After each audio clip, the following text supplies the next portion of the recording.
Assalamualaikum warahmatullahi wabarakatuh. Apa kabar anak-anak solihah? Sekarang kita akan memasuki pembelajaran tema 6, subtema 3. Muatan pelajaran yang akan kita pelajari adalah muatan PPKN.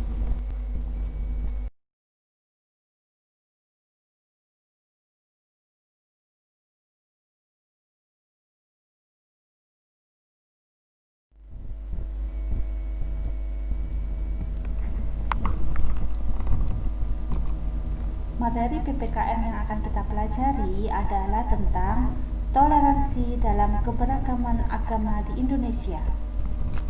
Bhinneka Tunggal Ika adalah semboyan negara Indonesia. Bhinneka Tunggal Ika berarti berbeda-beda tetapi tetap satu jua.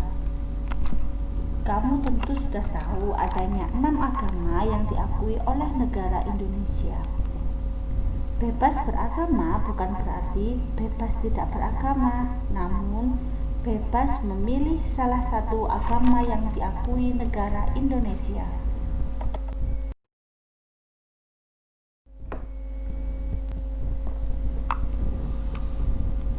Contoh sikap toleransi dalam keberagaman agama sebagai berikut.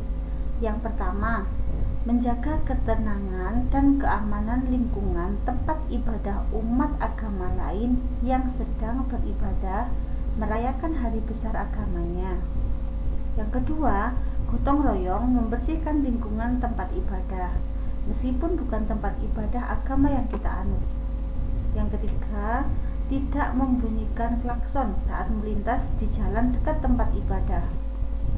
Keempat, mempersilahkan teman yang berbeda agama menjalankan ibadah sesuai keyakinannya. Yang kelima, menolong sesama tanpa mempermasalahkan perbedaan agama yang dianut.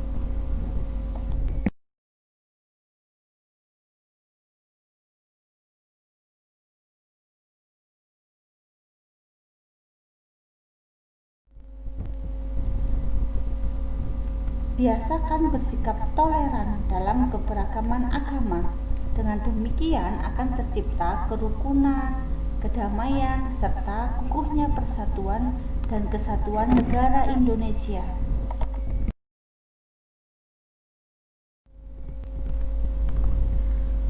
Keragaman agama dan tempat ibadah. Ada 6 agama yang diakui di Indonesia, yaitu Islam, Kristen, Katolik, Hindu, Buddha, dan Konghucu. Setiap agama memiliki tempat ibadah masing-masing. Bentuk tempat ibadah setiap agama juga memiliki ciri khas. Mari kita pelajari tempat-tempat ibadah di Indonesia berikut.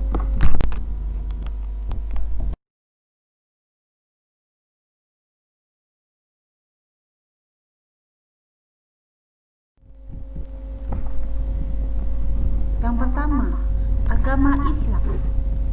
Masjid adalah tempat ibadah umat Islam.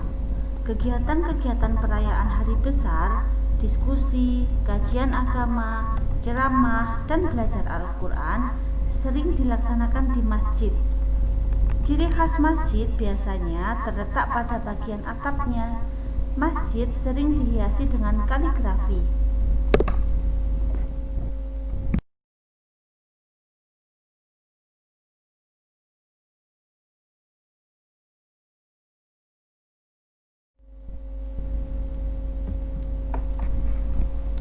Yang kedua, Katolik.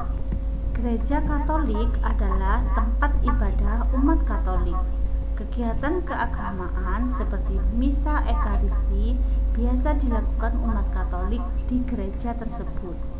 Ciri khas gereja Katolik adalah menggunakan salib dan patung Yesus.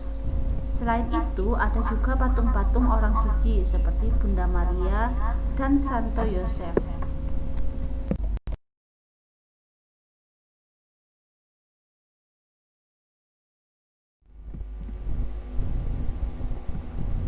Kristen. Gereja Kristen adalah tempat ibadah umat Kristen. Kegiatan-kegiatan keagamaan seperti kebaktian, biasa dilakukan umat Kristen di gereja tersebut. Ciri khas gereja Kristen adalah menggunakan salib berupa palang tanpa patung Yesus.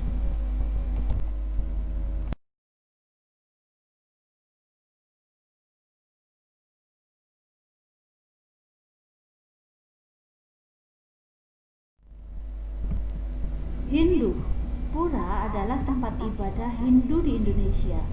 Pura dirancang sebagai tempat ibadah di udara terbuka yang terdiri atas beberapa lingkungan yang dikelilingi tembok.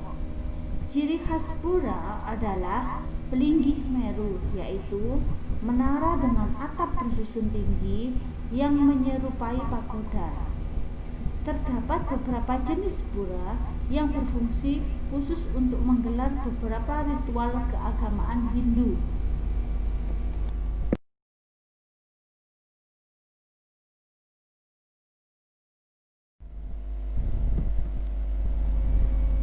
Buddha. Wihara adalah tempat ibadah Buddha di Indonesia. Wihara juga disebut kuil. Wihara digunakan untuk melakukan segala macam upacara keagamaan. Di dalam wihara terdapat satu atau lebih ruangan untuk penempatan altar. Bentuk bangunan dan warna wihara biasanya hampir sama dengan kelenteng.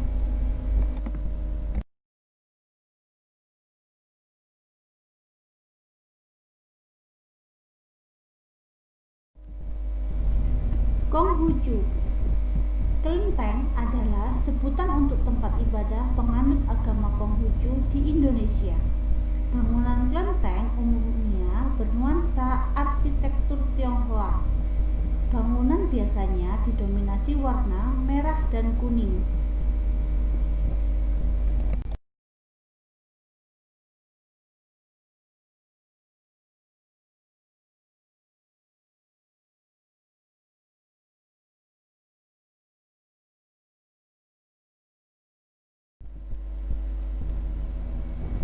Perilaku yang dapat dilakukan agar persatuan dan kesatuan antar umat beragama tetap terjaga. Yang pertama, menghormati teman yang sedang beribadah sesuai agamanya. Yang kedua, bermain tanpa melihat perbedaan agama. Yang ketiga, tidak memaksakan agama kepada orang lain.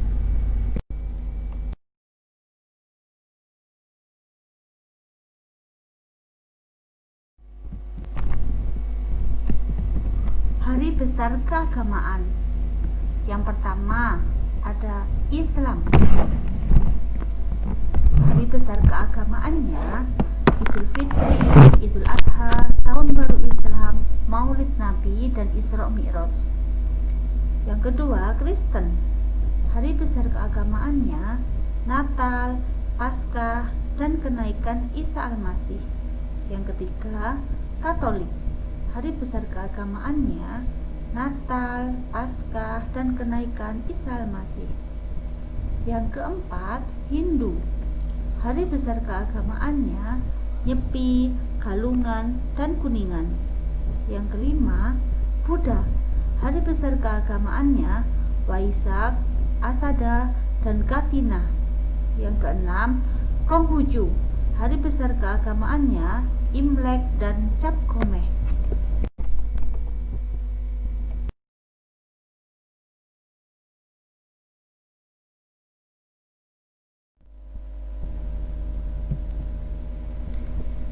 Setiap hari besar keagamaan memiliki makna tersendiri bagi umat yang merayakannya. Setiap umat beragama harus saling menghargai hari besar keagamaan.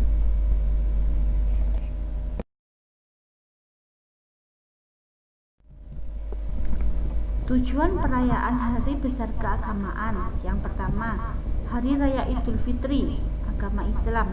Tujuan Idul Fitri adalah merayakan keberhasilan melaksanakan kewajiban berpuasa di bulan Ramadan sehingga kembali suci pada hari tersebut.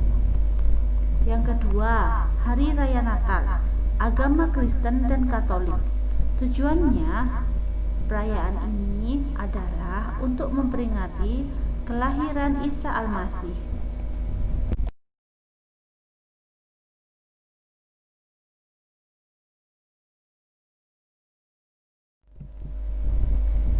Yang ketiga, Hari Raya Nyepi, agama Hindu. Tujuan perayaan ini adalah permohonan kepada Tuhan Yang Maha Esa untuk menyucikan buana alit atau alam manusia dan buana agung atau alam semesta. Yang keempat, Hari Raya Waisak, agama Buddha. Tujuan perayaan ini adalah merayakan 3 perayaan penting, yaitu lahirnya Pangeran Siddhartha. Pangeran Siddhartha mencapai penerangan agung dan menjadi Buddha. Dan wafatnya Buddha. Hari Raya Nyepi, agama Hindu. Tujuan perayaan ini adalah permohonan kepada Tuhan Yang Maha Esa untuk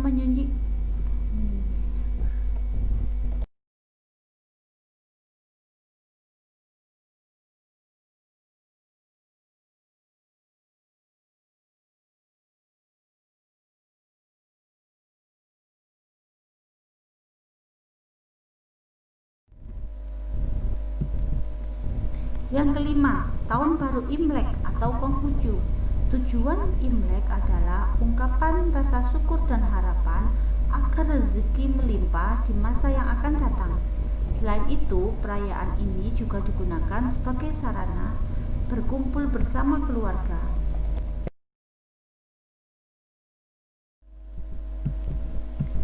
Keragaman tradisi dalam setiap perayaan hari besar keagamaan. Yang pertama, setiap agama memiliki hari besar keagamaan masing-masing. Yang kedua, setiap perayaan hari besar keagamaan memiliki makna penting bagi pemeluk agama yang merayakannya. Yang ketiga, kita harus menghormati dan menghargai teman atau tetangga kita yang sedang merayakan hari besar keagamaan.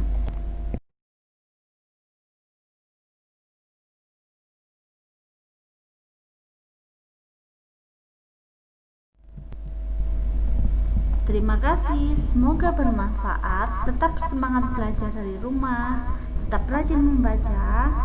Bumi akhiri, wassalamualaikum warahmatullahi wabarakatuh.